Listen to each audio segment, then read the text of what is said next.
ଖ୍ରୀଷ୍ଟରେ ପ୍ରିୟ ଭାଇ ଏବଂ ଭଉଣୀମାନଙ୍କୁ ପ୍ରଭୁ ଯୀଶୁଙ୍କର ବହୁମୂଲ୍ୟ ନାମରେ ମୋର ଆନ୍ତରିକ ନମସ୍କାର। ଖ୍ରୀଷ୍ଟରେ ପ୍ରିୟ ଭାଇ ଏବଂ ଭଉଣୀମାନେ, ଯେତେବେଳେ ମୁଁ এই ଭିଡ଼ିଓକୁ ଦେଖୁଥିଲି ସେତେବେଳେ ମୁଁ ଭାବୁଥିଲି ଯେ ଇସ୍ରାଏଲର ଏହି ସହର ଏତେ ସୁନ୍ଦର କେମିତି। ହଁ ପ୍ରିୟ ବନ୍ଧୁଗଣ, ଆଉ ତା'ର ଆନ୍ସାର ବର୍ତ୍ତମାନ ବି ମୋ ପାଖକୁ ଆସିନାହିଁ। ଅର୍ଥାତ୍ ମୁଁ ବି ଜାଣେ ନାହିଁ ଏ ସହର ଏତେ ସୁନ୍ଦର କେମିତି। ଆଉ ଏହି ସହର ହେଉଛି ଇସ୍ରାଏଲର ସବୁଠାରୁ ଫେମସ୍ ସହର, ମାନେ ବିଖ୍ୟାତ ସହର। ଆଉ ଏଠାରେ କିଛି ସପିଂ ମଲ୍ ଗୁଡ଼ିକ ରହିଅଛି, ତାହା ମଧ୍ୟ ଅତ୍ୟନ୍ତ ଆକର୍ଷଣୀୟ ଅଟେ। ଆଉ ଇଏ ହେଉଛି ଇସ୍ରାଏଲ ଦେଶ, ଯେଉଁ ଦେଶରେ ଆମମାନଙ୍କର ଉଦ୍ଧାରକର୍ତ୍ତା ପ୍ରଭୁ ଯୀଶୁଖ୍ରୀଷ୍ଟ ଜନ୍ମଗ୍ରହଣ କରିଥିଲେ। ହଁ ପ୍ରିୟ ବନ୍ଧୁଗଣ, ପ୍ରଭୁ ଯୀଶୁଖ୍ରୀଷ୍ଟ ଇସ୍ରାଏଲ ଦେଶରେ ଜନ୍ମ ହୋଇଥିଲେ। ଆଉ ସେହି ସମୟରେ ତ ଇସ୍ରାଏଲ ଏମିତି ନଥିଲା, ନିଶ୍ଚିନ୍ତ ଭାବରେ ପରେ ପରେ ଏମିତି ଡେଭଲପମେଣ୍ଟ ହେଇଛି। ପରମେଶ୍ୱର ତାଙ୍କ ଲୋକମାନଙ୍କୁ ଏମିତି ବୁଦ୍ଧି ଏବଂ ଜ୍ଞାନରେ ପରିପୂର୍ଣ୍ଣ କରିଛନ୍ତି। ପରମେଶ୍ୱର ତାଙ୍କ ଲୋକମାନଙ୍କୁ ଏମିତି ବୁଦ୍ଧି ଜ୍ଞାନ ପ୍ରଦାନ କରିଛନ୍ତି, ଆଉ ଯାହାଫଳରେ ଆଜିର ଡେଟ୍ରେ ଆମେମାନେ ଦେଖୁ ଇସ୍ରାଏଲ ଦେଶର ପ୍ରତ୍ୟେକ ଜାଗା ସୁନ୍ଦର ଏବଂ ମନୋହର। ସେ ସୁନ୍ଦର ଭିତରେ ସୁନ୍ଦରତର ଅନେକ ବିଷୟ ଗୁଡ଼ିକ ରହିଅଛି। ତା ମଧ୍ୟରେ ସବୁଠାରୁ ସୁନ୍ଦର ହେଉଛି ଏହି ସହର। ଆଉ ଏହି ସହରର ସବୁକିଛି ସୁନ୍ଦର। ରାସ୍ତାଘାଟ କୁହନ୍ତୁ, ହୋଟେଲ କୁହନ୍ତୁ, ସପିଂ ମଲ୍ କୁହନ୍ତୁ, ଦୋକାନବାଡ଼ି କୁହନ୍ତୁ, ରେଲୱେ ଷ୍ଟେସନ ବି କୁହନ୍ତୁ,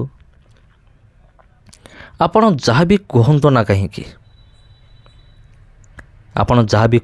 କାହିଁକି, ଏ ଦେଶରେ ସମସ୍ତ ଜାଗା ସୁନ୍ଦର ଅଟେ।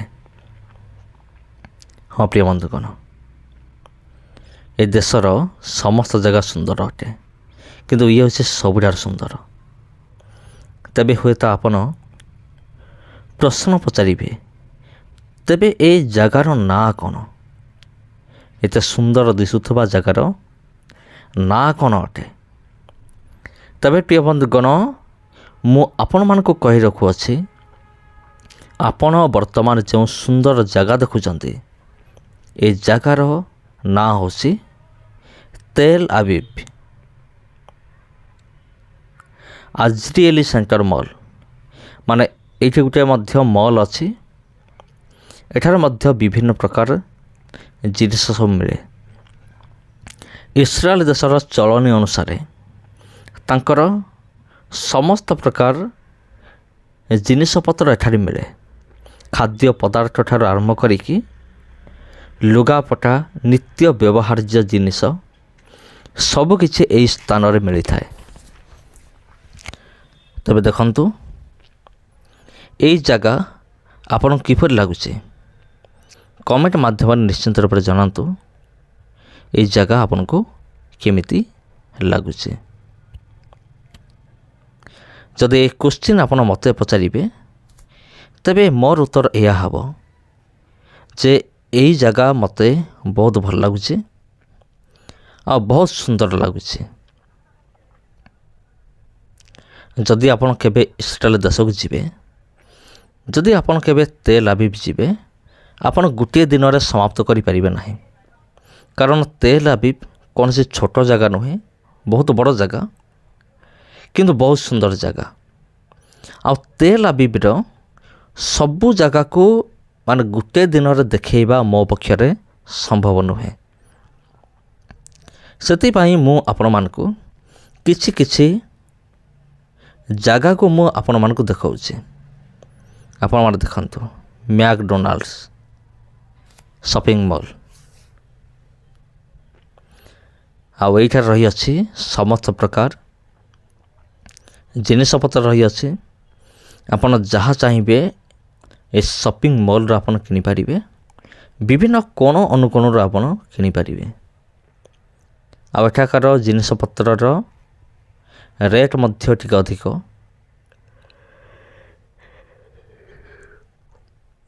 ଆମର ଭାରତୀୟ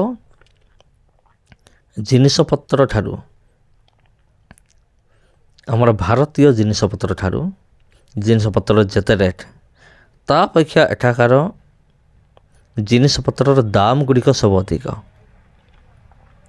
ଯଦି ଆପଣ କେବେ ଇସ୍ରାଏଲ ଦେଶକୁ ଯିବେ ତେବେ ଆପଣ ଜାଣିପାରିବେ ସେଠାକାର ଜିନିଷପତ୍ର କେତେ ଦାମ, କେତେ ମହଙ୍ଗା ଆପଣ ଜାଣିପାରିବେ।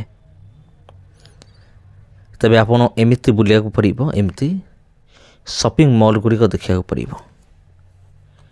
ଯଦି ଆପଣ କେବେ ସେଠାକୁ ଯାଉଛନ୍ତି। ଏଇଟା ଗୋଟେ ରଥ ରହିଅଛି, ପୁରୁଣା କାଳର ବା ପୁରୁଣା ସମୟର, ଆଉ ଯେଉଁ ରଥକୁ ରାଜା ମହାରାଜାମାନେ ସେମାନେ ବ୍ୟବହାର କରୁଥିଲେ। ଆଉ ଏ ସମସ୍ତ ବିଷୟକୁ ଦେଖି ଆପଣ କ'ଣ ଭାବୁଛନ୍ତି କମେଣ୍ଟ କରିକି ନିଶ୍ଚିନ୍ତ ଭାବେ ଜଣାଇବେ।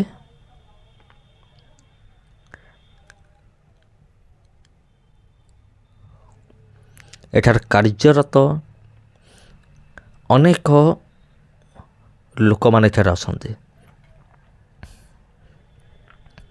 ଦେଖନ୍ତୁ, ଏଠାରେ କାର୍ଯ୍ୟରତ ଅନେକ ଲୋକମାନେ ଅଛନ୍ତି।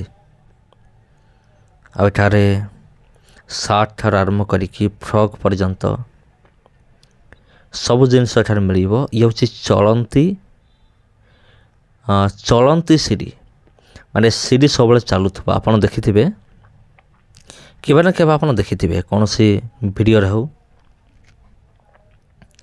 ଆଉ ବଡ଼ ବଡ଼ ସହରମାନଙ୍କରେ ଆପଣ ପାଇବେ ଏମିତି ସିଡ଼ି ଗୁଡ଼ିକ, ଚଳନ୍ତି ସିଡ଼ି। ଆପଣ ଠିଆ ହେବେ ଖାଲି, ଆଉ ଆପଣଙ୍କୁ ଗୋଟେ ଜାଗାରୁ ନେଇକି ଆଉ ଗୋଟେ ଜାଗାକୁ ପହଞ୍ଚାଇ ଦେବ, ତଳୁ ଆପଣଙ୍କୁ ଉପରକୁ ପହଞ୍ଚାଇ ଦେବ।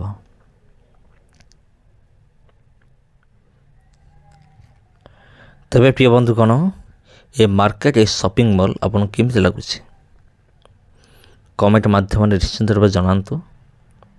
ଯଦି ଭିଡ଼ିଓ ଭଲ ଲାଗୁଛି ତେବେ ଭିଡ଼ିଓକୁ ସେୟାର କରିବା ପାଇଁ ଭୁଲିବେ ନାହିଁ।